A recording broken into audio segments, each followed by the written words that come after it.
On Oakridge Drive, patients lined up for months just to sit in his chair.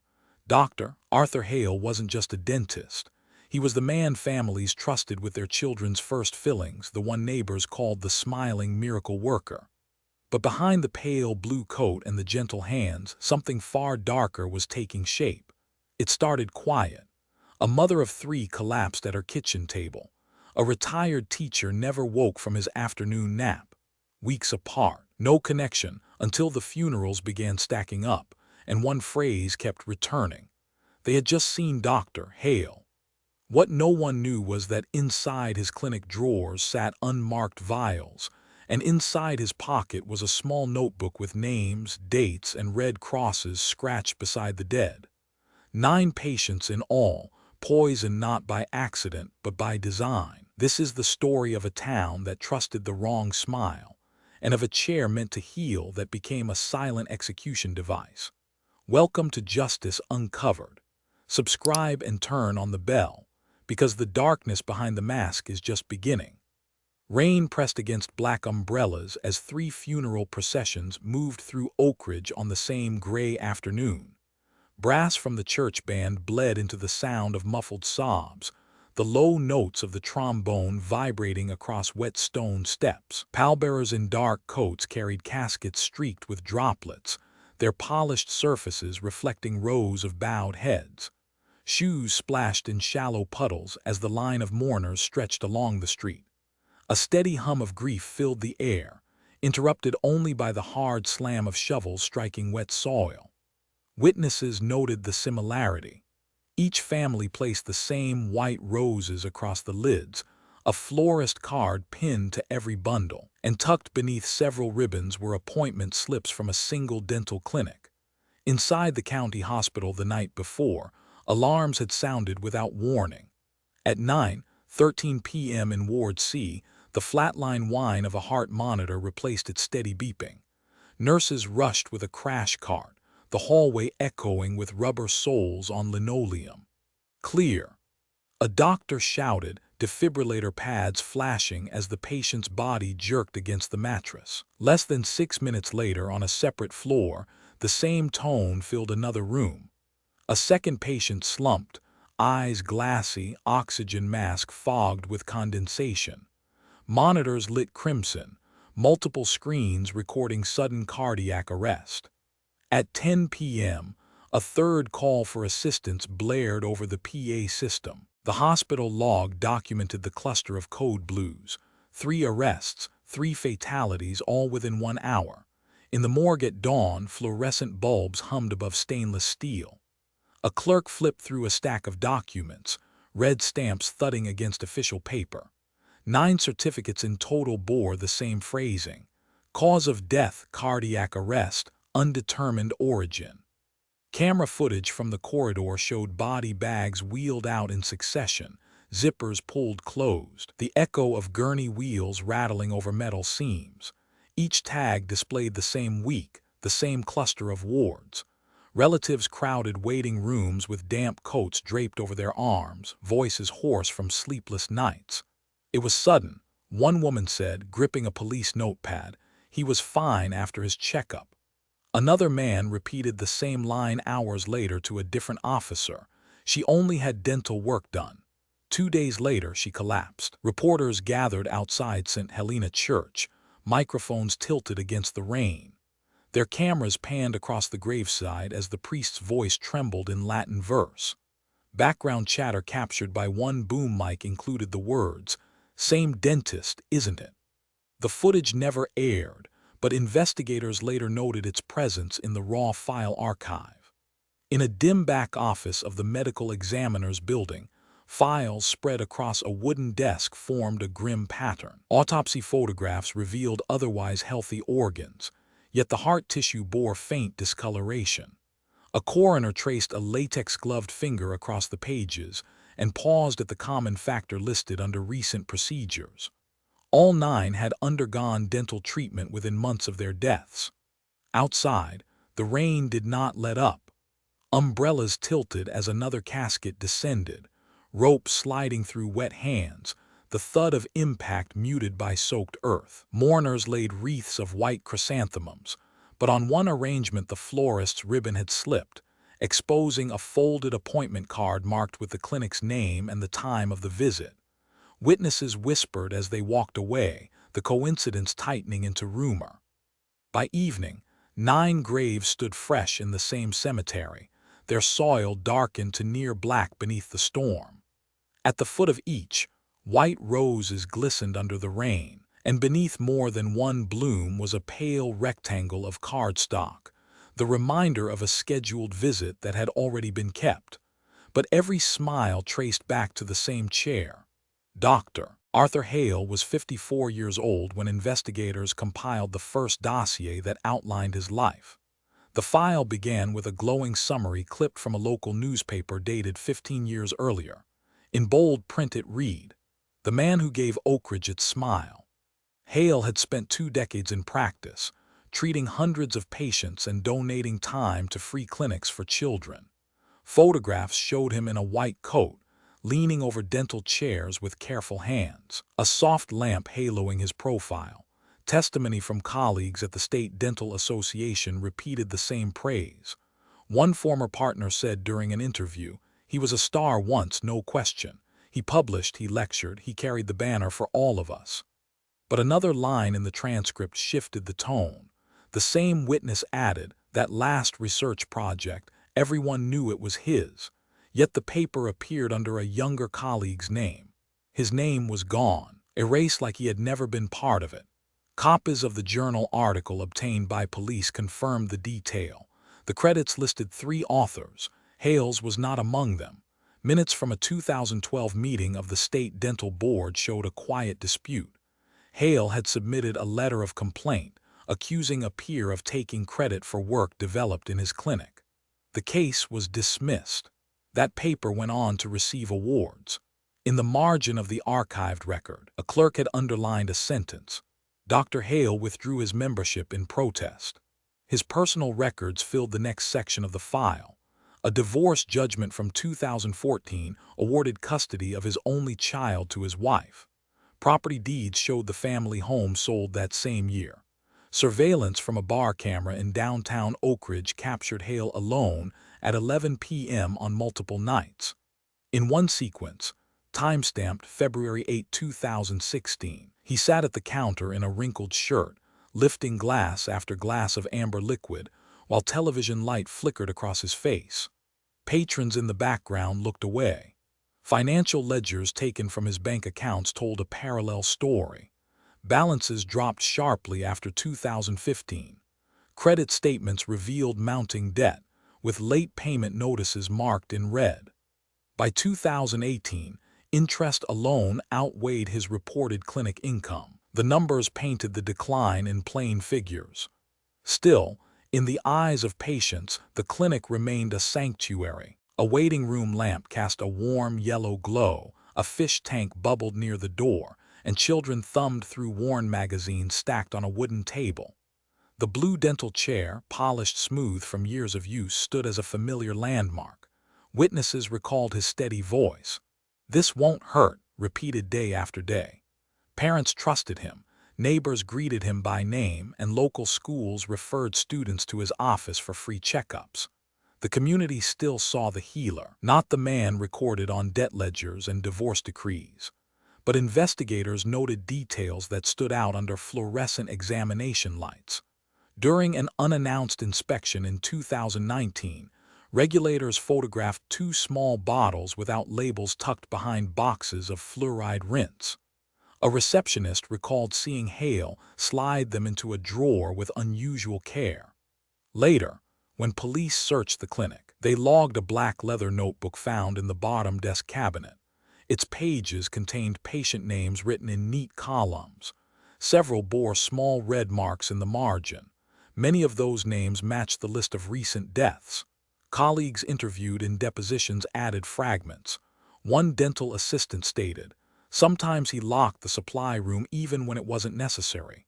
He didn't like anyone checking the shelves." Another said, "He stayed late, sometimes until 2 a.m. We joked he lived there." Yet none of them pressed further. CCTV footage retrieved from a security camera across the street provided the clearest image.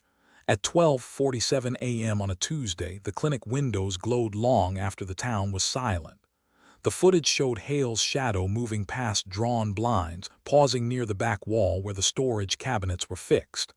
At 1:15 a.m., the light in the treatment room switched on, then off again. Finally, at 2:03 a.m., the building went dark. The police log closed the section with a single line. Subject remained in clinic after midnight on multiple occasions. Light from supply room recorded consistently. In Oakridge, the community still remembered Hale as the man who gave them their smiles. In the files stacked on the evidence table, he appeared instead as a solitary figure beneath buzzing lights, surrounded by bottles without labels, and pages of names marked in red.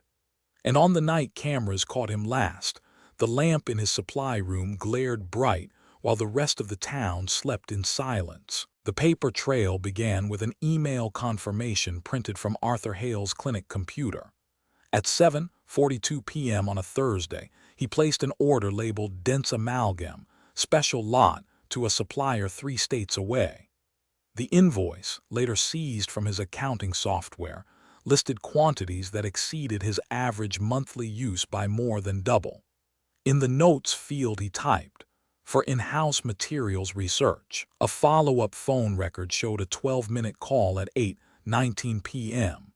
The supplier's representative, interviewed months later, recalled the conversation clearly. "He kept pressing about binders with higher metal content," she said on tape. "He asked, 'Do you carry an adhesive that holds under extreme conditions, something with a heavier load?' It was unusual. We don't usually discuss chemistry like that with a private practice." Delivery logs captured the first shipment arriving at 9:11 a.m. the next Tuesday. CCTV from the clinic's parking lot recorded a white van backing to the rear door. A box marked fragile moved from dolly to threshold while wind pushed dry leaves across the asphalt.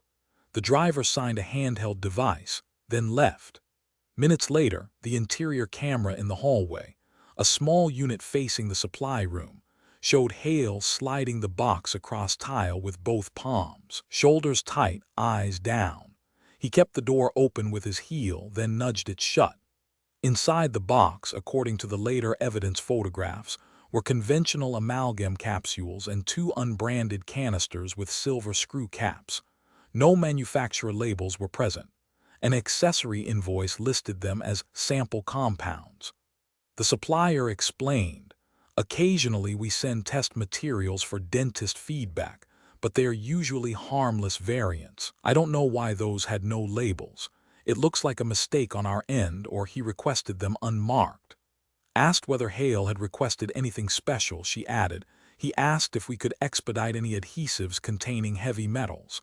I told him it wasn't standard." Within days, unusual odors drifted through the clinic's back hall. One dental assistant noted the change in her deposition. "It smelled metallic like coins in a wet hand," she said. "He would spray peppermint in the room. He'd say, 'Just freshening up.'" The assistant described watching him hold a small brown bottle over a steel mixing well. When she stepped closer, he turned the wrist inward and blocked her view with his palm. "He was particular about prep," she said. "Wanted to do it himself." Patients documented sensations that did not match routine procedures. In a statement taken by police, a middle-aged man who had visited for a filling said, "I felt weird, not just numb, lightheaded. My tongue tingled and I got this wave like I hadn't slept for 2 days." The chart Hale kept for that appointment included a standard anesthetic entry and a time stamp at 3:26 p.m. In a note scrawled in the mark, Hale had written, "Patient experienced dizziness, monitor." The patient claimed Hale told him, "It's a strong anesthetic, you'll be fine." He paid, walked out, and sat in his car with hands shaking on the steering wheel. He did not file a complaint. Cleaning staff noticed residue that did not belong to routine dentistry. On a Friday night at 11:07 p.m., the janitor unlocked the door and pushed a mop bucket down the hall. Inside the treatment room, he crouched to retrieve a cap that had rolled beneath the counter and saw a dusting of fine white powder in the corner, caught in the seam where the baseboard met tile. He swept it into a tissue and tossed it in the trash. "I didn't think it mattered," he said later. "It didn't smell like plaster. It was sharper, like when you shake pennies." The same janitor recalled the sound of glass against wood when he closed the door behind him. Somewhere a bottle rattled softly in a drawer. Another shipment arrived at 10 a.m. the following week, this time recorded by the street-facing camera as well. The van idled by the curb, hazard lights flashing. The driver rolled a small cooler on wheels up the path. He signed at the counter, then pointed to the sticker on the cooler lid, "Keep refrigerated." A receptionist said, "We don't order refrigerated products," and wrote the carrier and tracking number on a pink message slip. Later, investigators traced the routing. The box had originated at a chemical supplier whose catalog included binding agents for industrial applications.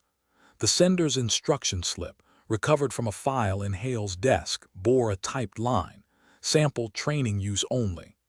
Inside the clinic, the rhythm of preparation grew precise. The hallway camera clocked Hale entering the supply room at 7:03 p.m., 9:18 p.m., and 12:22 a.m. on 3 separate nights, each time carrying a small metal tray. In the treatment room, under the lamp's circle of light, he set cartridges in rows, pressed a foot pedal, and watched the slow churn of a mixing capsule. Assistants asked if he wanted help. "No," he answered without looking up. "Not for this." When a new hygienist reached toward the tray, he moved it aside. "Sterility," he said, and pointed her to the suction line instead. The peppermint spray became a fixture. He spritzed it twice along the air above the well, then once across his forearm as if perfuming his sleeve. On more than one occasion, a faint haze of vapor hung in the light, caught on camera like mist over water. The metallic tang retreated for a minute, then returned. Recordings captured short, clipped calls to vendors. "Extra capsules," he said in one. "Rush, next day." In another, "Do you have a heavier set compound? We're testing retention under load." Each call ended within a minute. The invoices followed, stacking in a drawer with corners bent. He paid some late, some on time, none disputed. A single-page purchase order stuck to the back of a file showed a request for sterile syringes not typically used in standard fillings. A note in Hale's handwriting read, "For supplemental rinse." An assistant stated, "We don't do supplemental rinses with syringes." She saw him uncap one at 2:41 p.m., hold it to the side of a tray, then cap it again. No patient sat in the chair at that moment. The assistant heard the faint click of a drawer closing when she turned to fetch gauze. Patients continued to comment on odd sensations.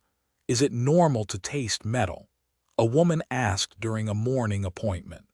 "Sometimes," Hale said, according to the chart entry, and lifted the suction hose to her lip. He spoke to her husband at the desk a few minutes later. "She might feel tired this afternoon." They left carrying a small packet of care instructions and a bill folded into a receipt sleeve. Now and then the clinic lights burned past closing. The exterior camera saw moths circle the fixture over the back door, while the interior camera recorded Hale alone at the sink with gloved hands, rinsing steel instruments beneath a thin thread of water.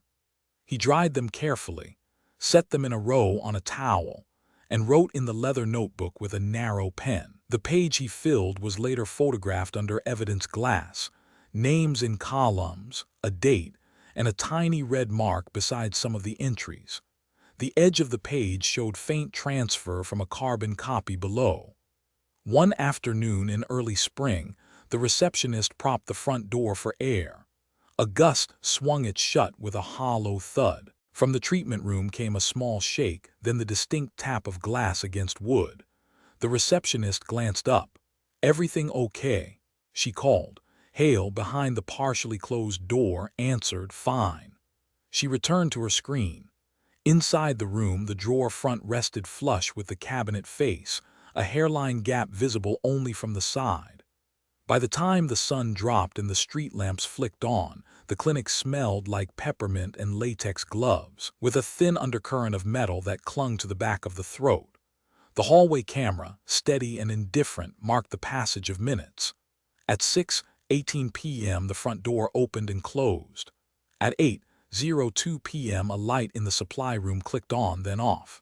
At 9:37 p.m. the treatment lamp came alive again, a white circle blooming over the blue chair. Hale moved in and out of frame, shoulders squared, hands working within the bright ring. When he finally locked up and the door swung to on its spring, the sound echoed down the corridor. In the silence that followed, from somewhere inside the cabinetry, a single vial trembled in its cradle and knocked once, faint as a spoon against china, then stilled. At 4:22 p.m. on a Tuesday, the gymnasium camera at Oakridge High recorded a sudden break in routine. A 15-year-old student collapsed mid-sprint, his sneakers squealing across the polished wood before he struck the floor. Teammates shouted his name, their voices echoing against rafters as whistles pierced the air. The footage showed a coach dropping to his knees, pounding on the boy's chest, while another ran to the wall phone. Paramedics arrived at 4:37 p.m., wheeling in a gurney as the scoreboard clock continued to tick above them. The hospital log later noted the entry: male, 15, unconscious on arrival, no response, declared deceased at 5:03 p.m. The initial medical certificate listed toxic inhalation fatal.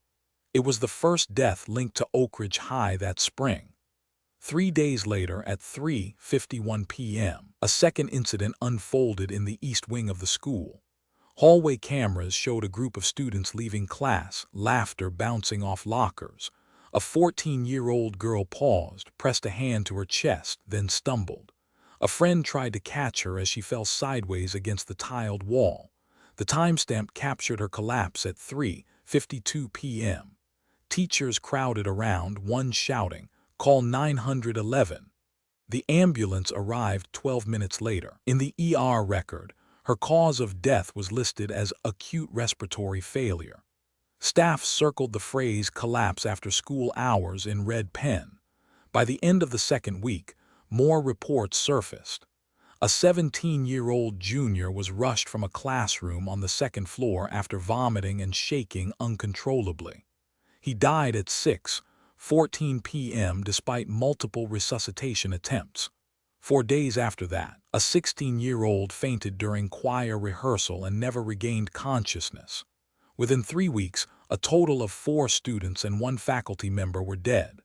The teacher, a 51-year-old English instructor, was discovered in the staff lounge gasping for breath, his coffee mug spilled across the table. A custodian who found him at 5:06 p.m. reported, "He couldn't stand. He tried to speak but couldn't get the words out." He was pronounced dead an hour later at the regional hospital. The medical records stacked higher with each passing day. Hospital reports used the same language across multiple entries: unexplained respiratory collapse, suspected toxin exposure, cluster deaths of unknown origin. Coroners found no trace of infection, no viral markers, no common food source. One report described inflamed bronchial tissue with no apparent cause. Another noted metallic traces in the airway samples, too faint to confirm, but enough to underline for further testing. At Oakridge High, the atmosphere changed overnight. Parents lined the sidewalks by morning, scanning their children's faces as they stepped off buses. Candlelight vigils appeared at the main gate, photographs of the deceased taped to brick columns, names written in thick marker. Bouquets of lilies and roses wilted in the rain, their stems bound with ribbons in school colors. A handwritten note pinned to the fence read, "We send our kids here to learn, not to die." Inside the school, students carried the weight of silence. Gym classes ran half-empty, desks sat vacant in rows. The PA announcements each morning began with a moment of remembrance.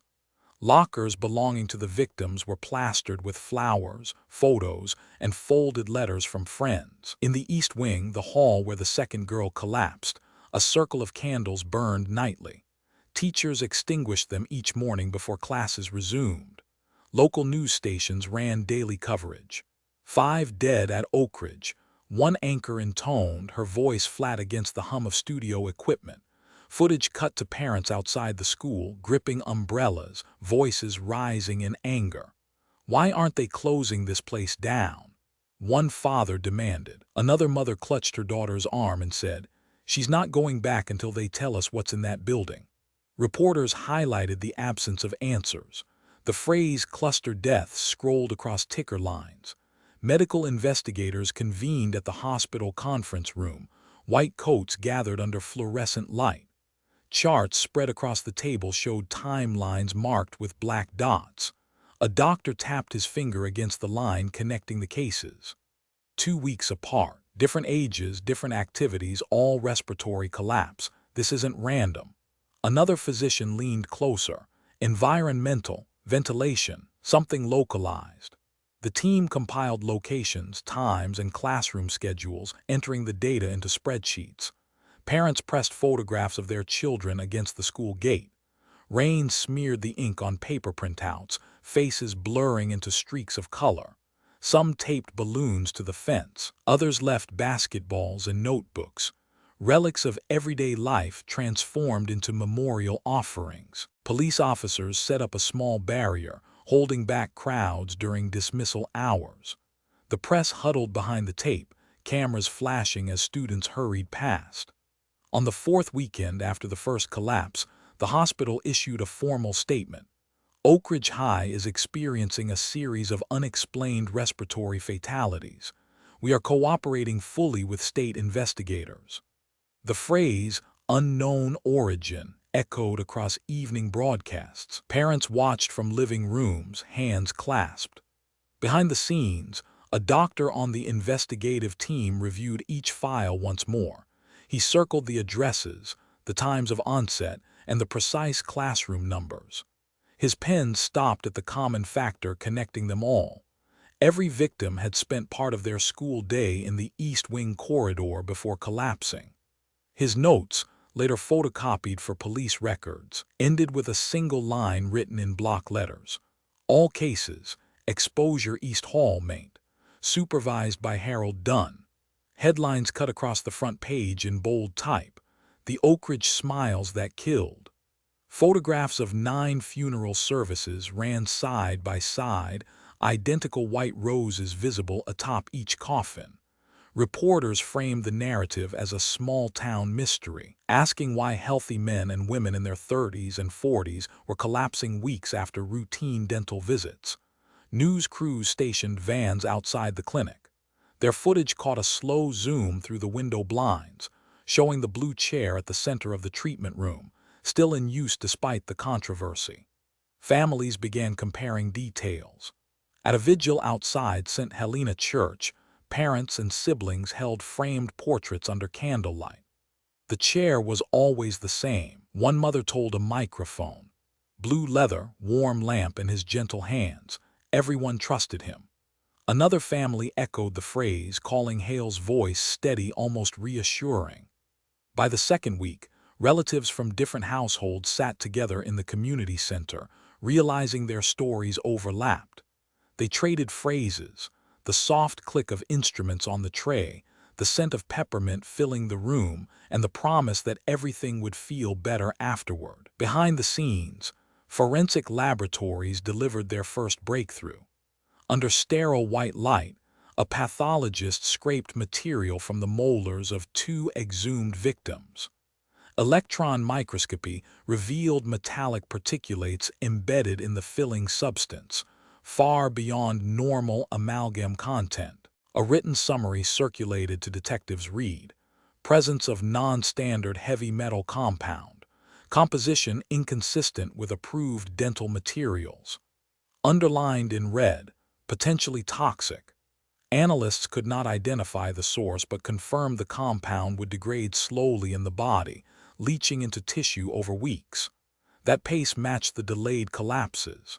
Detectives met in a briefing room at 8 a.m., diagrams pinned to corkboards. A timeline stretched across the wall with photographs of the deceased connected by red string. One officer pointed at the notes. All had fillings within 2 months of death. Same dentist, same chair. Another read from the lab report. Heavy metal compound, not an accident. The mood in the room tightened. The search warrant executed days later uncovered the most damning item. In the bottom drawer of Hale's desk, beneath a stack of outdated billing statements, police recovered a leather-bound notebook. Each page listed patient names in 2 neat columns. Some entries were marked with small red dots. When cross-referenced, the majority of those names matched the deceased. Investigators logged the notebook as Exhibit 14. A detective's statement read, "We opened it, saw the marks, and knew these weren't random." Photographs taken at the scene showed the book open to mid-page, a ballpoint pen resting in the gutter. Interviews with clinic staff revealed further cracks. A long-time dental assistant recalled a phrase Hale used. He said, "Only special cases require the custom material." I asked what he meant. He didn't answer. Another hygienist testified he mixed his own compound. He didn't let us touch the tray. If we tried, he'd say, "Not for these patients." Their voices, recorded on tape, carried a nervous edge. The blue chair became a symbol in itself. Families repeated it at every gathering. They all sat in that chair. Local news filmed through the clinic window again, focusing on the curved headrest, the tray arms folded to the side. The reporter's narration described it as a place once meant for healing, now under suspicion. At the state forensic lab, technicians continued scraping fragments from extracted teeth. Charts displayed spikes of heavy metals, quantities measured in micrograms but potent enough to disrupt the heart and lungs. Reports noted consistency across multiple victims, confirming the same source. "This is not environmental," one pathologist told investigators. This was introduced directly. Community anger mounted. Outside the clinic on a cold Saturday morning, protesters held signs reading "Close it down" and "Justice for 9." Police bodycams recorded chants echoing along Main Street. Footage captured mourners taping photographs of loved ones to the clinic door. At 6 p.m., an officer radioed, "Crowd swelling, recommend barriers."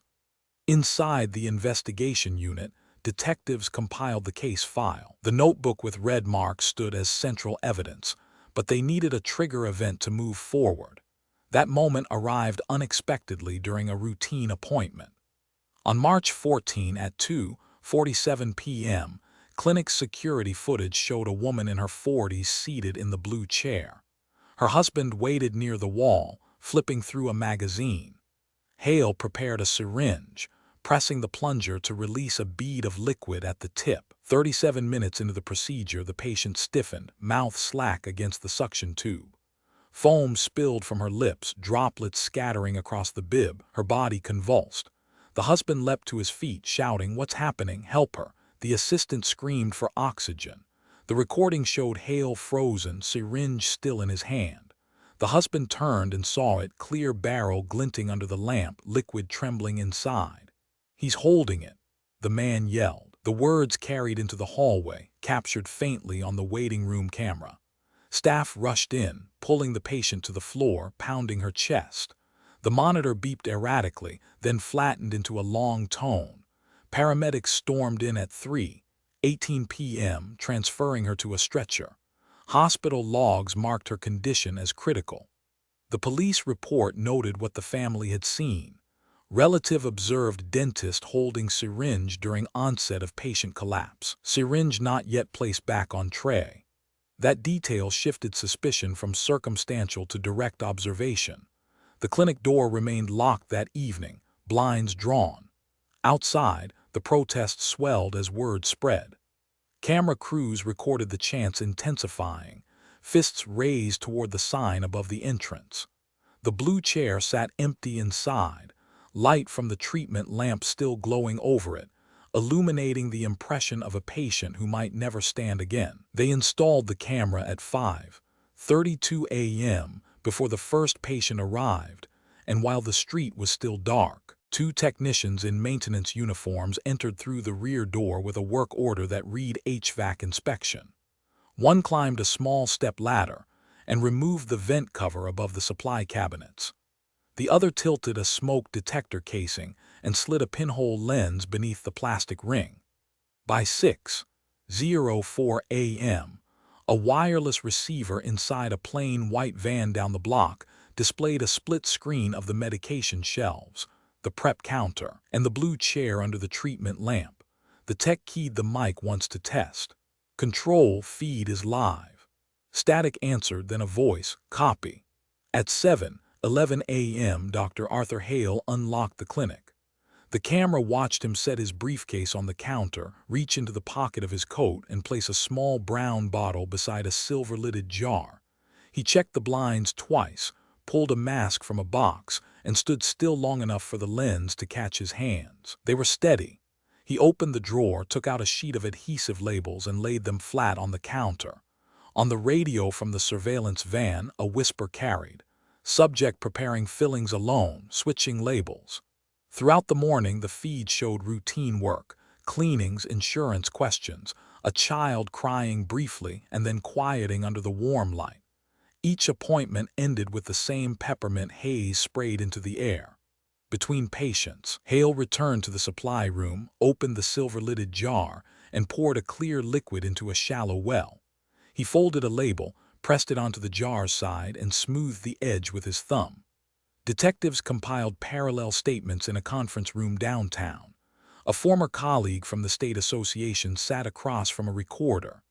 After he lost that paper, the man said, voice steady, eyes on the tabletop. He changed, quiet, cold, closed off. He stopped coming to meetings, wouldn't return calls. The investigator asked the question again for clarity, and the witness repeated the same words. The tape clicked as it turned. By 2 p.m., the lab in the Capitol called the task force. A chemist read from a preliminary report. Compound extracted from dental material is not listed in standard pharmacopoeia. Spectral profile matches a class of industrial adhesives and sealants. This is not medical grade. She paused, then added, it would leach slowly, weeks, not hours. The words were typed into the evidence log while a detective drew a box around the call time. The cameras followed Hale through an afternoon of appointments. A mother and her college-age son arrived for a filling at 3:03 p.m. The waiting room microphone picked up their low conversation. "It's just a cavity," she said. "You'll be fine." In the treatment room, the son reclined. Hale lowered the lamp until a white ring circled the jaw. He prepared a syringe, flicked the barrel, and expressed a bead of liquid over the sink. The assistant stood by with suction. Hale said, "Strong anesthetic," and the suction hiss drowned the rest. At 3:28 p.m., the patient's legs stiffened and knocked against the chair base. The suction line popped free, a wet gape of sound where air met foam. The mother stood, hands open. "What's happening?" The camera recorded the tremor traveling up the boy's arm, his jaw clamped and eyes unfocused. The assistant's voice pitched high. "Doctor." Hale reached for a second syringe, but the door swung wide and another figure entered. Dr. Reena Patel from the medical clinic next door, drawn by the shout she'd heard in the hall. "Move," she said. She seized the oxygen mask, tore open a crash kit, and ordered, "Call 911." The camera caught Hale stepping back as Patel pressed her ear to the patient's chest, then tilted his head and cleared the airway. The boy convulsed again, then went limp. Patel barked, "Epinephrine now." The assistant fumbled, then slapped the vial into her palm. Paramedics arrived at 3:41 p.m. The stretcher banged the doorframe as it rushed through. ECG leads dotted the boy's chest. The screen showed a chaotic rhythm before settling into a weak line. "We have a pulse," one medic said. The mother cried, "Don't let him die." The medic snapped clasps, masked him, and pushed him back through the door to the hallway. The clinic microphone carried the squeal of gurney wheels until the sound dissolved outside. Hospital records later marked the case. Male, 19, seizure during dental procedure, resuscitated, admitted. When the room cleared, a detective who had been waiting 1 block away stepped inside at the edge of his warrant. He wore plain clothes and a badge at his belt. "Dr. Hale, we need to secure the room." The assistant pointed at the tray. A clear-barreled syringe lay where it had fallen, a long drop quivering at the tip. The detective slid it into an evidence tube. "Photograph," he said, and the tech's flash lit the white cabinets. By 6:23 p.m., the lab logged the syringe and began analysis. The preliminary finding matched the phone call from earlier that day. "Foreign compound," the chemist said again, looking through safety glass. "Not medical, industrial origin." She read the density and volatility numbers into a recorder, then added, "Trace profile consistent with adhesive binder."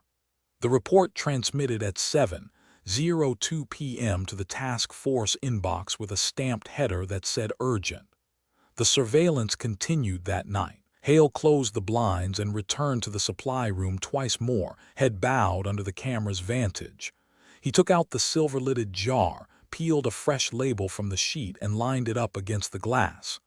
The van operator tracked his hands to the edge of the frame, zoomed, and stabilized the feed. "Get this," he whispered. At 8:19 p.m., a separate interview took place across town. A former partner from Hale's early years sat with a cup of water between his palms. "He was different after the board dismissed his complaint," the man said. "Stopped trusting anyone, kept everything locked." The investigator asked if Hale had ever shared materials. The man shook his head. "Not in the last few years. He worked alone." The transcript showed the quotation marks and the time bracket. Meanwhile, community pressure intensified. Protesters gathered again outside the clinic, but police held them at a distance. The blue chair remained lit within, an empty shape under the cone of light. Photographers pressed lenses against the glass and captured reflections of placards superimposed over the headrest. At 9:06 p.m., the camera in the supply room recorded Hale aligning 3 jars on the counter. 2 were factory-labeled solutions used in routine dentistry. The third was the silver-lidded container filled with a clear liquid. He lifted one of the printed labels from the sheet, its surface bright under the overhead lamp, and pressed it onto the smooth glass. He rubbed the adhesive flat with his thumb, lifted a corner, adjusted it, and made one final pass to seal the edge. The word across the white strip read "fluoride." In the van, the operator hit the mic. "Control, confirm, subject changed label." The supervisor answered, "Confirmed." "Record and mark." A red dot blinked in the upper corner of the feed. The call from the Capitol lab came once more at 9:27 p.m. "We've cross-referenced the spectra with industrial catalogs," the chemist said.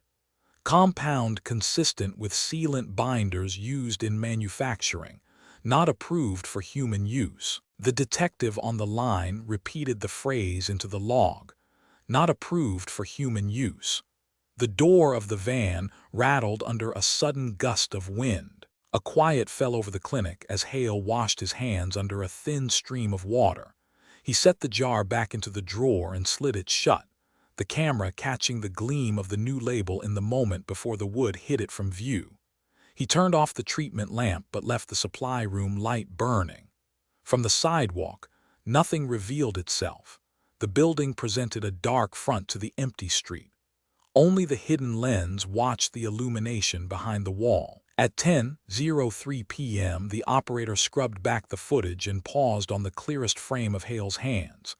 The image froze on the motion of his thumb smoothing the white strip, the printed words centered on the glass, the clear liquid visible beyond it like clean water. The file name updated automatically with a timestamp and a single word typed by the supervisor into the notes field. "Fluoride." At 6:14 a.m., unmarked vehicles rolled into position along Main Street. Rain misted across the windshields, wipers clicking in steady rhythm. Detectives adjusted Kevlar straps, checked radios, and confirmed entry points. A sergeant's voice cut through the static. "Execute." At 6:17 a.m., the front and rear doors of Oakridge Dental were breached simultaneously. Splinters burst from the frame as officers surged in, weapons drawn, flashlights slicing across walls. Inside, fluorescent lights buzzed above cabinets lined in neat rows. Hale stood at the counter in a pressed shirt, sleeves rolled, a silver jar open in front of him. He raised his hands as commands barked. Step back, hands visible. His eyes did not move from the officers' faces. Two cuffs clicked at 6:19 a.m. The arresting officer reported into the radio, subject in custody, no resistance. Hale looked forward, silent, as cameras flashed for evidence photographs. Search teams fanned through each room. The supply cabinet doors swung open to reveal shelves packed with containers. Evidence photos taken at 6:23 a.m. showed rows of bottles, many stripped of manufacturer labels. Some bore freshly applied white strips reading fluoride. Others remained bare, clear liquid sloshing inside under the harsh light. One officer muttered, "All unmarked," before bagging the containers in numbered pouches. On the desk near the treatment chair, a stack of papers sat beneath a glass weight. Investigators lifted the sheets to reveal notebooks bound in black leather. Each page was ruled with columns of names. Some were marked with red dots. Others were scored with diagonal lines, crossed as if checked off. A detective photographed the open spread at 6:41 a.m., then read the first line aloud. 9 done. This was just the prototype. His voice carried across the tiled floor. In the evidence van outside, forensic techs received the first sealed bag at 6:55 a.m. Gloves powdered with chalk dust as they handled the container. Under field test strips, the clear solution reacted in bright discoloration. Positive for metallic compound, one tech reported. Same density we've been tracing. Later, full analysis at the state laboratory confirmed exact spectral matches between the seized liquid and toxic traces preserved in victim heart tissue. The report logged at 2:08 p.m. read, identical composition, forensic correlation complete. Meanwhile, the notebook revealed its darker content. On a back page, written in Hale's compact script, was a list of future appointments. Each bore a line already drawn through the name, though the scheduled dates lay days and weeks ahead. A detective circled one entry with a pen and whispered, "These patients are still alive." Another officer leaned close to the page. He marked them before they arrived. The photographs of those pages joined the case file, Exhibit 27. In the treatment room, the blue chair remained under the lamp. Evidence markers dotted the tray. Syringes with faint residue, mixing wells crusted with pale dust, adhesive labels peeled and crumpled in a wastebasket. The peppermint spray bottle sat uncapped. Officers logged each item, tags rustling in the cold air. Community members gathered behind police tape as word of the raid spread. Cameras from local stations caught the image of Hale led out in cuffs at 7:14 a.m. His expression did not change. Rain dotted his glasses while reporters shouted questions. "Doctor, do you deny it? Were the deaths intentional?" He walked without answering, flanked by two officers, until the rear door of a waiting sedan closed behind him. The tail lights glowed red in the gray morning as the vehicle pulled away. Inside the clinic, the search pressed deeper. A metal lockbox was forced open with a crowbar at 7:36 a.m. Inside lay additional vials, cotton swabs stained with dried residue, and folded sheets of graph paper covered in calculations. A detective laid them flat on a table, photographing each one. The numbers corresponded to concentrations and durations, later confirmed by chemists as projections of how long toxic metals would take to accumulate in human tissue. In the evidence warehouse hours later, analysts opened the sealed containers one by one. They logged volumes, weight, and viscosity, then ran them through chromatography. Charts printed from the machine spiked in sharp peaks identical to those seen in preserved heart tissue. A supervisor signed the bottom of the form. Confirmed match. Copies were sent to homicide, toxicology, and the district attorney's office by 9:12 p.m. At police headquarters, the task force gathered around a long table littered with photographs and exhibits. The notebook lay in the center, open to the chilling entry. 9 done. This was just the prototype. A sergeant spoke into the dictaphone, voice flat. Evidence indicates premeditation. List of future patients marked in advance. Another detective flipped the page and read the appointment roster, each name already crossed with a diagonal slash. The silence in the room stretched long. By late evening, news anchors repeated the details for a national audience. Authorities confirm arrest of Dr. Arthur Hale, charged in connection with 9 deaths. One reported. Investigators state toxic compounds found in patient tissues match solutions seized from his clinic. Broadcasts showed footage of the raid, lights flashing against wet pavement, officers carrying boxes of evidence to waiting vans. In the holding cell at County Jail, Hale sat on a bench at 10:41 p.m., flanked by 2 guards. Bodycam footage captured him looking straight ahead, unblinking, while an officer read the charges. 9 counts of homicide, additional counts pending. He did not respond. The camera cut off after 90 seconds. The case file expanded to 4 binders, each filled with photographs of unmarked bottles, copies of lab results, and transcripts of staff testimony. A single image circulated most often among investigators, the page of the notebook bearing the line, 9 done. This was just the prototype. Beneath it, the list of names scheduled for future appointments, each crossed as though already completed. As the day closed, one final recording sealed the chapter.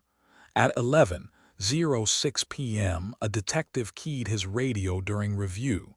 His voice was low, edged with disbelief.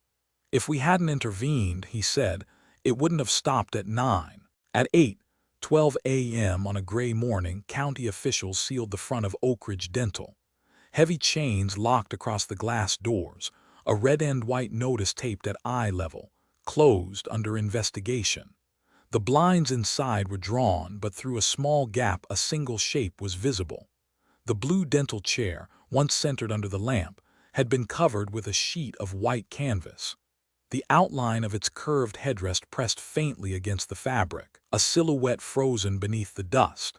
Evidence tape stretched corner to corner across the reception desk, fluttering each time the wind pushed against the glass. By noon that day, townspeople had erected a table just outside the clinic gates. 9 framed photographs stood in a neat row, their edges held down by small stones to keep the wind from toppling them. Beneath each frame lay roses, lilies, and carnations, some already browning at the edges, others fresh with morning dew. Handwritten notes curled under plastic sleeves, ink smudged from tears and rain. "For our son," one card read. "For our teacher," said another. Battery-powered candles flickered against the gray stone wall, their glow faint but persistent in daylight. Reporters panned their cameras across the memorial at 2 p.m., the images broadcast that evening on every local channel. At night, the makeshift shrine glowed brighter. Dozens of tea lights lined the curb, their flames trembling against the wind. A chorus of crickets rose and fell behind the soft murmurs of prayer. Parents pressed their palms flat against the clinic's locked door, photographs of children clutched to their chests. One father placed a basketball at the base of the door. A mother taped her daughter's choir ribbon to the glass. By 9 p.m. the street was hushed, yet the white roses remained, their petals trembling whenever cars passed on the wet road. Children began to flinch at the familiar sounds of dentistry. In classrooms, the whine of a pencil sharpener sent uneasy glances across rows of desks. One child covered his ears and whispered, "It sounds like the drill." Parents reported nightmares of buzzing machines and lights overhead. At the playground, a boy told his friend, "I don't want to sit in the chair again." By the following month, parents quietly booked appointments in neighboring towns. Some refused to speak Hale's name at all, calling it the case or the clinic.